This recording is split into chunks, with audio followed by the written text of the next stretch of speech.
सहनाववतु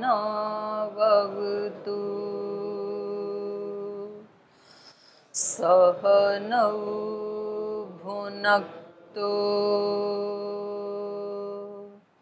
सह वीर्यङ्करवावहै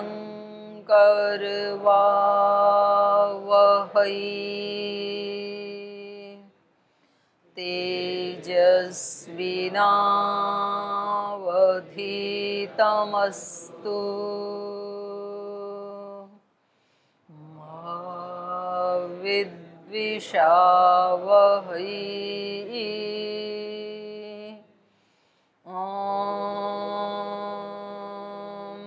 व्रतानां व्रतपते व्रतं चरिष्यामि तच्छकेयं तन्मे राध्यताम् इदमहमनृतात् सत्यमुपैमि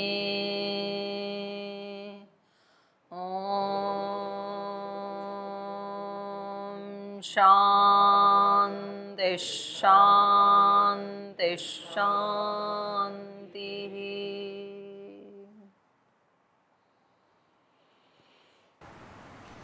हम वाल्मीकि रामायण का अयोध्या कांड पढ़ रहे हैं।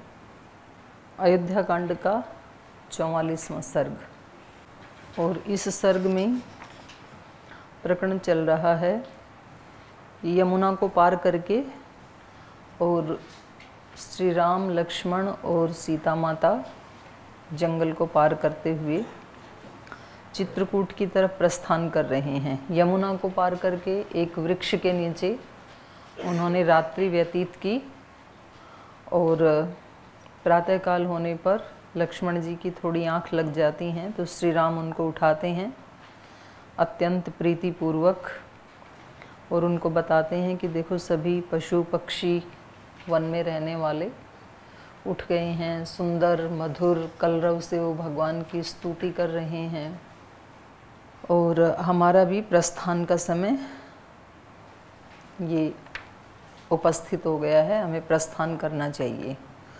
तो ये जो पशु पक्षी हैं वो भी स्तुति प्रार्थना उपासना करते हैं।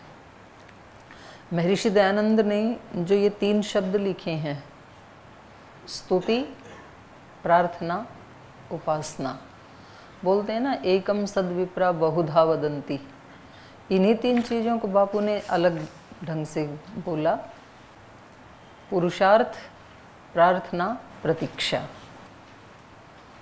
और यही तीनों चीज़ें स्तुति प्रार्थना उपासना। स्तुति मतलब गुणगान करना, और वैसा पुरुषार्थ करना। जब हम किसी के गुणों का गान करते हैं तो निश्चित रूप से हम वैसा बनना चाहते हैं और बनने के लिए प्रयास भी करते हैं, ये होगी स्तुति। फिर प्रार्थना, अपना पुरुषार्थ जब कम पड़ जाए तो अपने से बड़ी वाली शक्ति से कुछ मांगना, प्रार्थना। और तीसरा है फिर उपासना। प्रार्थना करने के बाद फिर शांति से बैठ जाओ, प्रतीक्षा करो उत्तर मिलने की। तो इन्हीं को तीनों को उन्होंने कहा कि पहले पुरुषार्थ करो, पुरुषार्थ करने के बाद फिर प्रार्थना करो, और प्रार्थना करने के बाद फिर प्रतीक्षा करो। प्रतीक्षा या उपासना एक ही बात।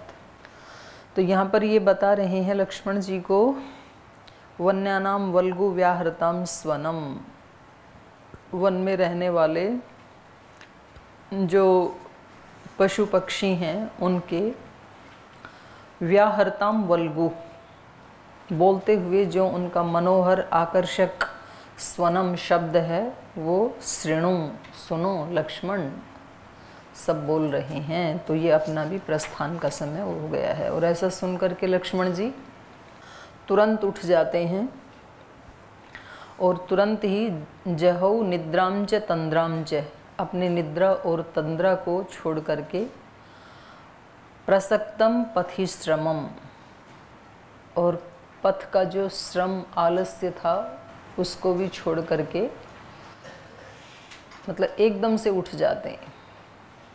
तो जो जितना जागरूक होगा तो वो थोड़ा सा इशारा मिलते ही जागरूक हो जाएगा, उठ खड़ा होगा। अब ये निद्रा तंद्रा चाहे तो स्थूल शरीर की है चाहे तो जीवन की है। जो साधक होते हैं उनको कहीं थोड़ा कोई सत्संग का कोई एक वाक्य कोई एक शब्द कहीं मिल जाता है। उपनिषदों में आता है घोर ऋषि के एक वाक्य से भगवान कृष्ण को ज्ञान हो गया था, विवेक को प्राप्त हो गए थे। तो मतलब पहले से ही पिछले जन्म में ही उनके इतने संस्कार थे साधना के, जागरूकता के, तो थोड़ा सा एक हिंट मिला, तुरंत जागरूक हो गए। जैसे बारूद को कहीं दूर से थोड़ी सी चिंगारी दिख जाए तो तुरंत प्रज्वलित हो जाती है, वो ग्रहणशीलता ज़्यादा होती है ना उसमें। जैसे श्रद्धेय स्वामी जी महाराज को कहीं आयुर्वेद का, योग का, अब योग का एक मंत्र मिला ऋग्वेद में, आवातवाही भेषजम विवातवाही यद्रप। बस उस हिंट को लेकर के करोड़ों लोगों को योग का लाभ मिल गया। तो जो जितने ग्रहणशील लोग होते हैं उनको थोड़ा सा कहीं हिंट मिलना चाहिए बस। तो लक्ष्मण ऐसे ही ग्रहणशील व्यक्ति हैं, उनको थोड़ा सा उन्होंने इशारा किया, इसलिए बहुत विनम्रता से जगा रहे हैं श्री राम जी लक्ष्मण को, क्योंकि उनको पता है कि लक्ष्मण इतने ग्रहणशील हैं कि इनको इतना इशारा करना पर्याप्त है कि देखो सभी वन के पशु पक्षी बोल रहे हैं, तो इससे ज़्यादा कहने की आवश्यकता नहीं है। तो हर व्यक्ति का जीवन में भी जागने का ऐसा ही होता है। किसी व्यक्ति को कहीं किसी साधु संत महात्मा का कोई एक वाक्य सुना, कहीं कहीं शास्त्र में एक वाक्य उन्होंने सुन लिया, एक शब्द सुन लिया। भाष्यकार ने भी यही कहा, एको शब्दः सम्यक ज्ञातः सुप्रयुक्तः स्वर्गे लोके काम दुख भवति। एक ही शब्द जान लें बस ठीक से, तो वो ही स्वर्ग लोक को दिलाने वाला हो जाता है। तो यहाँ एक एक श्लोक से श्री राम या श्री लक्ष्मण जी के जीवन से कुछ ना कुछ हमें सीखने को मिलता है। नहीं तो कितना हमें गुरुजन जगाते हैं, कितनी बार हमें बताते हैं, और हम उन्हीं भूलों को बार बार करते हैं। हमारी भूलें भी फ्रेश नहीं होती हैं, भूलें भी बासी ही होती हैं, गली सड़ी ही होती हैं। विचार भी गले सड़े होते हैं, वो बासी ही विचार चलते रहते हैं। वही सोचने का तरीका जो पहले था आज भी वही है, वो ही रिएक्ट करने का तरीका। कोई हमें हमारा दोष बताए तो हम उसके 5, 7, 10 हेतु दे देते हैं कि हमने ऐसा इसलिए किया। तो इसका मतलब है कि हम उस आदत को तोड़ना ही नहीं चाहते। हम जितने हेतु देते हैं ये इस बात का प्रमाण है कि हम उस आदत को नहीं हटाना चाहते हैं। और जिस दिन हमारी समझ में आता है कि बात तो ठीक ही कह रहा है अगला व्यक्ति, ये किया तो गलत ही है मैंने, तो भले ही मैंने संस्कारों के वशीभूत होकर के ही किया, लेकिन है तो गलत ही। तो फिर उस दिन से वो चीज़ हटनी शुरू हो जाती है, बदल जाता है फिर वो स्वीकार करते ही। तो उतनी ही जल्दी उन व्यक्तियों की निद्रा और तंद्रा टूट जाती है। फिर कोई थोड़ा सा ध्यान दिलाए ना उनको कि देखो आपके जीवन में ये ठीक नहीं है, आप गुरुकुल में रहते हैं, आप सन्यासी हैं, आप ब्रह्मचारी हैं और आप इस तरह का जीवन जीते हैं, ये आपके लिए ठीक नहीं। वो व्यक्ति तुरंत अपनी निद्रा तंद्रा को छोड़ता है, उसको लगता है हाँ ठीक तो नहीं है मेरे लिए ये, और उसी दिन से उसका जीवन चेंज होना शुरू हो जाता है फिर। और नहीं तो फिर वर्षों तक भी नहीं होता है। घर परिवार में, समाज में जो हमारे से बड़े हैं वो हमारा ध्यान दिलाते हैं कि ये आपकी आदत, ये आपका आचरण व्यवहार ठीक नहीं है, आपको ऐसे नहीं करना चाहिए। और यदि किसी जागरूक व्यक्ति को ये लग जाए कि हाँ बात तो ये ठीक कह रही, तो तुरंत हटा देते हैं, फिर उसको निद्रा तंद्रा को छोड़ देते हैं। और यदि उसकी समझ में नहीं आ रहा है, अभी अज्ञान का इतना ज़्यादा प्रभाव है कि वो उस गलत को भी ठीक ही साबित करने में अपनी पूरी शक्ति लड़ा देता है, तो फिर ये उसके लिए महती विनष्टि है फिर, क्योंकि जब कभी जागेगा, कभी ना कभी तो जागना ही पड़ेगा, तो फिर इसको भी हटाना पड़ेगा, तो और ज़्यादा ये कठिन हो जाएगा फिर। तो यहाँ लक्ष्मण जी का चरित्र कैसा है, तुरंत वो अपनी थकान को छोड़ देते हैं, प्रसक्तम पथिश्रमम और जहऊ निद्राम च तंद्राम च, निद्रा को और तंद्रा को। अज्ञान अविद्या आदि ये निद्रा के ही रूप हैं, आलस्य प्रमाद ये तंद्रा के रूप हैं। तो इन सब को तुरंत छोड़ देना चाहिए, क्योंकि कभी कभी जागरूक रहते रहते भी व्यक्ति श्रम से युक्त हो जाता है, थोड़ा बोझिल हो जाता है। जैसे यहाँ पर ये चलते चलते श्रम से युक्त हो गए, थकान आ गई थोड़ी सी। ऐसे आंतरिक जगत में भी, मन से भी जब व्यक्ति सजग होता है, तो फिर कभी कभी मन कहता है कि थोड़ा सा इसको लूज कर दो ना, आपने अपने आप को ज़्यादा ही टाइट कर लिया। हर समय ईश्वर प्रणिधान की स्थिति में रहना, हर काम को भगवान की पूजा समझ करके करना, तो मन को थोड़ा सा श्रम लगता है। तो उस श्रम को वो साधक फिर साइड में छोड़ देता है, जिसको अपना बड़ा लक्ष्य दिखाई देता है। जिसके सामने राम खड़ा है तो तंद्रा 2 मिनट में टूट जाती है, निद्रा 2 मिनट में छूट जाती है। और जिसके सामने काम खड़ा है, काम मतलब कामनाएं, तो उसको फिर ये अच्छे से घेर लेती हैं निद्रा तंद्रा। तो यही अंतर है, क्योंकि लक्ष्मण के सामने राम खड़े हैं, तो जिसके सामने राम खड़ा है उसको थकान, निद्रा, तंद्रा कुछ भी दिखाई नहीं देता है। राम का मतलब है आनंद, प्रसन्नता, अलौकिक सुख, वो जिसके सामने है। किसी गर्भवती माँ को देख करके किसी दूसरे को लगता होगा कितनी ये माँ बेचारी परेशान हो रही है, इतने वजन को लिए लिए घूमना, खाना, सोना, काम करना, लेकिन उस माँ के चेहरे की प्रसन्नता एक अलग ही प्रकार की होती है, क्योंकि उसको पता है कि मुझे मातृत्व का सुख मिलने वाला है, इसलिए उसको वो पीड़ा पीड़ा नहीं लगती है। तो साधक को साधना करना पीड़ादायक नहीं लगता है बिल्कुल भी। किसी को लगता होगा ये हमेशा जागरूक रहते हैं, ना सोते हैं ना खाते हैं, सेवा में लगे हैं, साधना में लगे हैं, तो देखो बेचारे कितने परेशान होते होंगे शायद। लेकिन साधक को पता है कि उसके सामने राम खड़ा है, उसको एक अलौकिक सुख की प्राप्ति होने वाली है, इसलिए उसको ये सब प्रसन्नता देने वाले होते हैं, उसका चेहरा खिला होता है ये सब साधना करते हुए भी।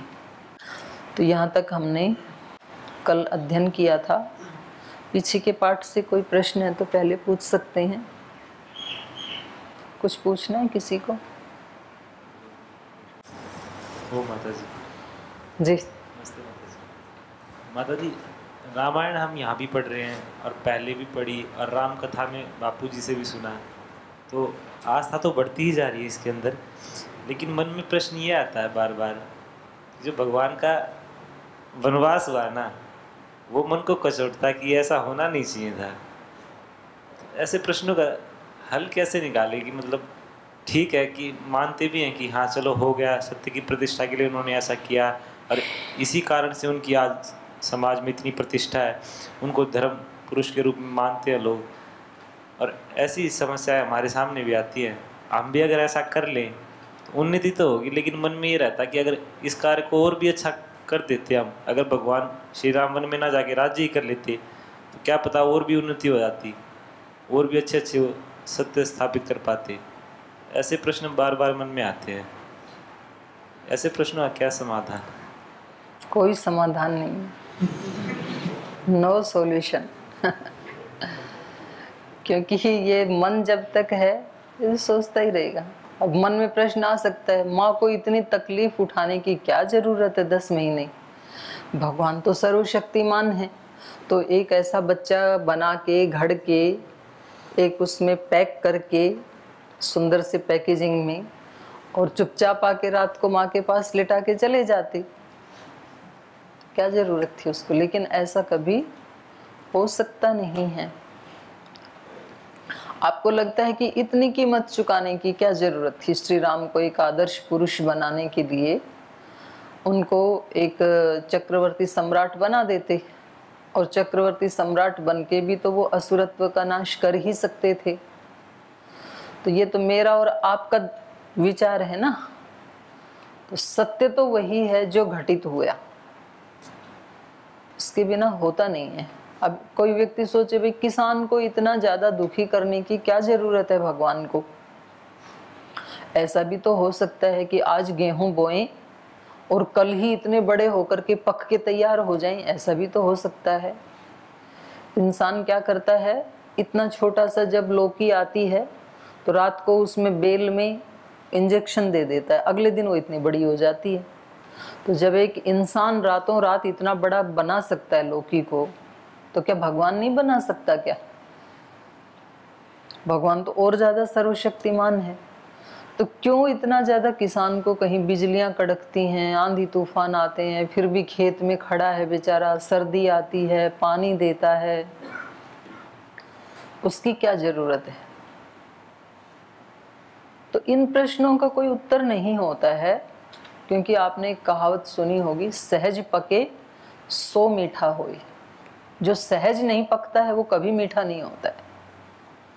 आप पका तो सकते हैं लौकी को रातों रात, फल भी पकते हैं आजकल, सेब भी पकते हैं, रातों रात पकते हैं, लेकिन उनमें कभी भी रस नहीं होता है। खरबूजे भी पकते हैं, तरबूजे भी पकते हैं।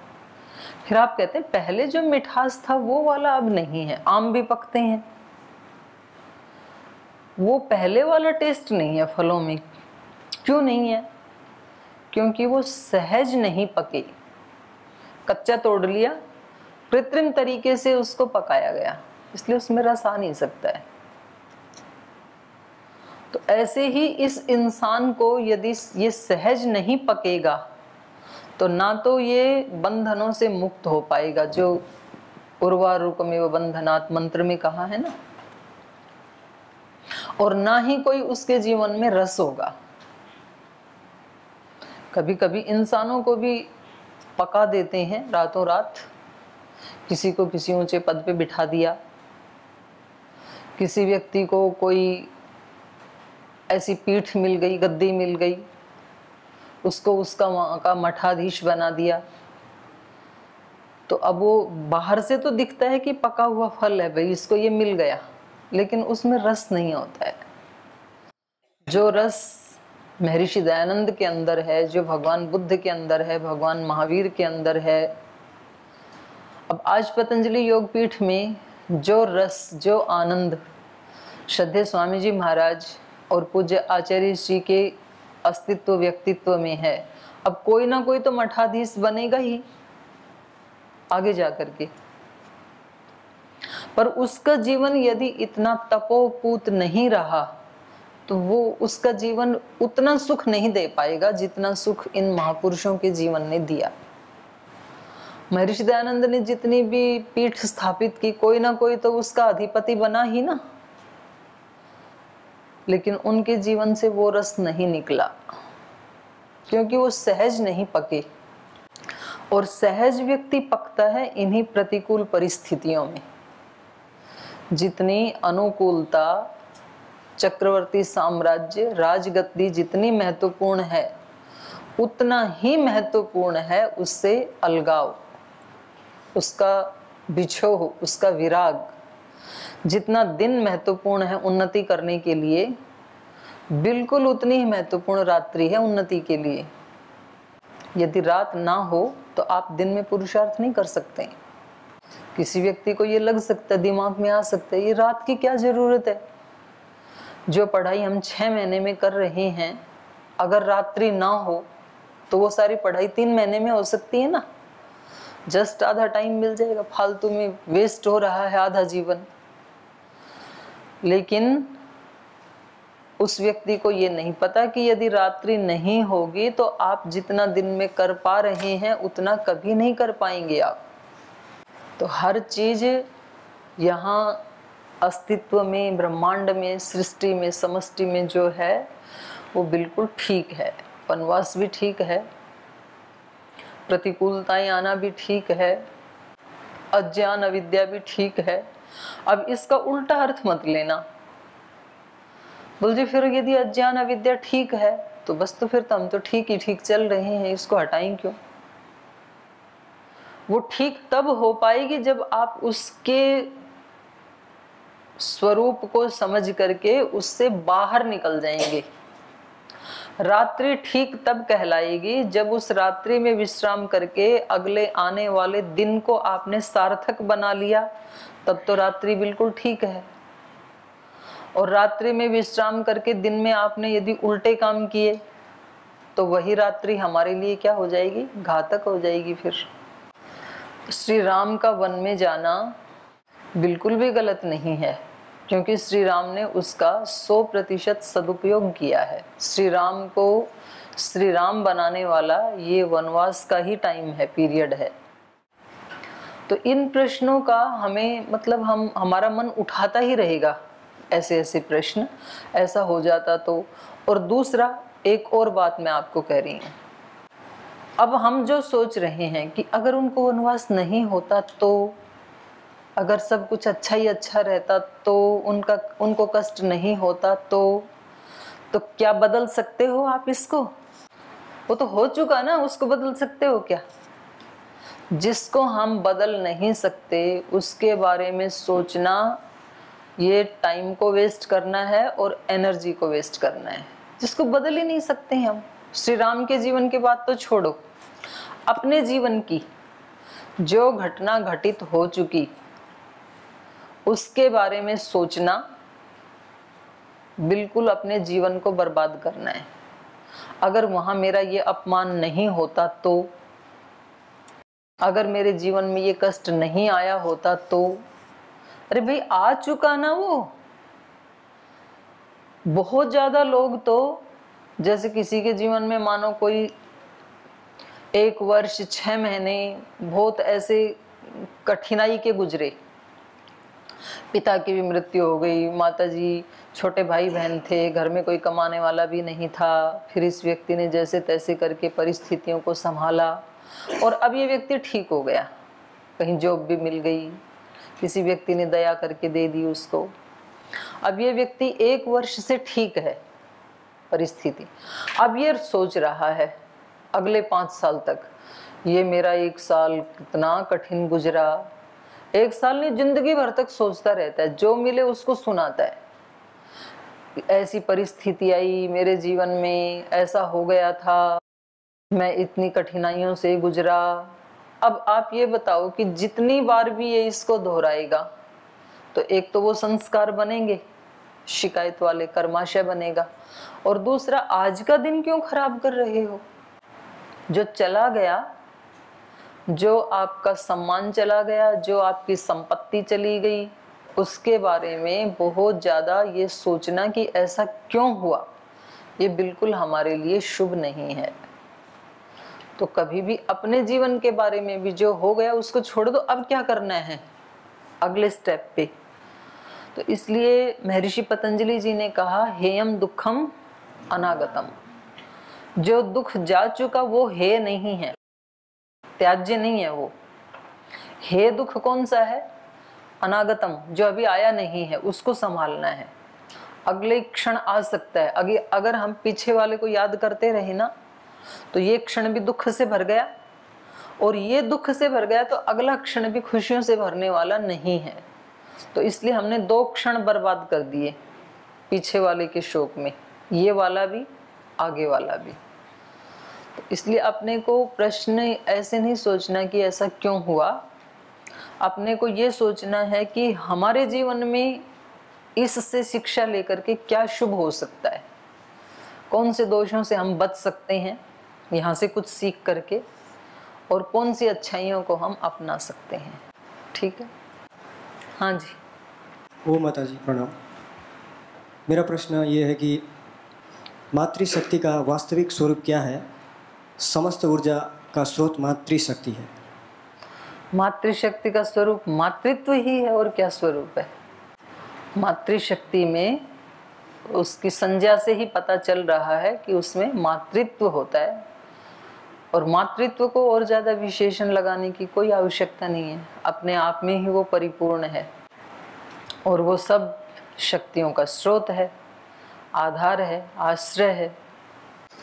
तो अब आपको ये जानना है कि मातृत्व क्या होता है, तो फिर आपको मातृत्व से युक्त होना पड़ेगा, माँ बनना पड़ेगा उसके लिए आपको। तो माँ कोई शरीर से थोड़ी होती है। आप लोग हंस रहे हो, आपको लगता है कि भाई फिर तो इसको किसी बहन के जैसे शरीर में पैदा होना पड़ेगा तो ये माँ बनेगा, ऐसा नहीं है। श्रद्धेय स्वामी जी महाराज नहीं बोलते हैं कि मैं दाढ़ी मूंछ वाली माँ हूँ, बोलते हैं ना ऐसे।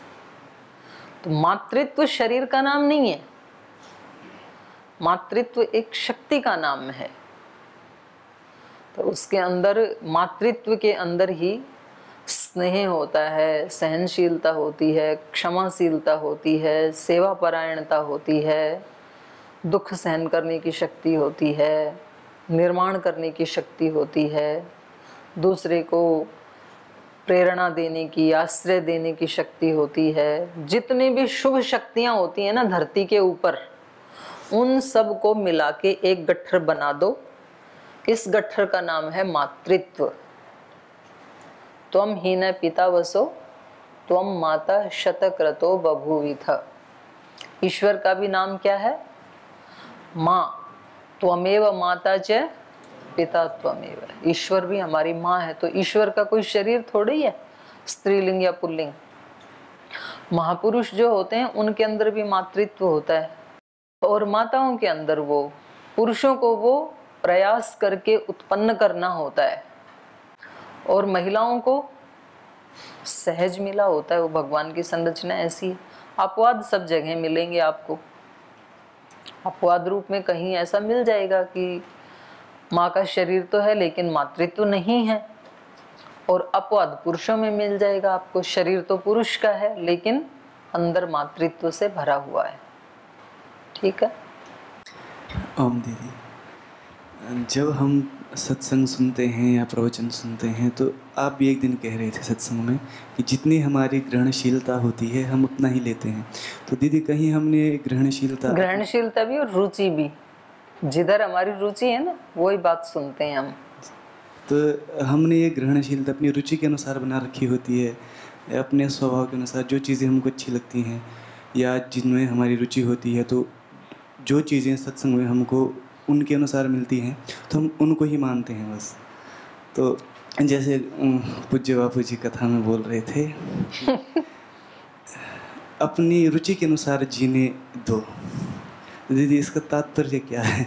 कभी कभी ये सीख क्या है हनुमान जी कि भाई सबको अपनी रुचि के अनुसार जीने दो। क्यों सबको दाब रखा है पढ़ाई में? तो मतलब सारी बातों में से हनुमान जी को ये सबसे अच्छी लगी, क्योंकि इनकी रुचि पढ़ाई में है नहीं, इनकी रुचि है साधना करने में।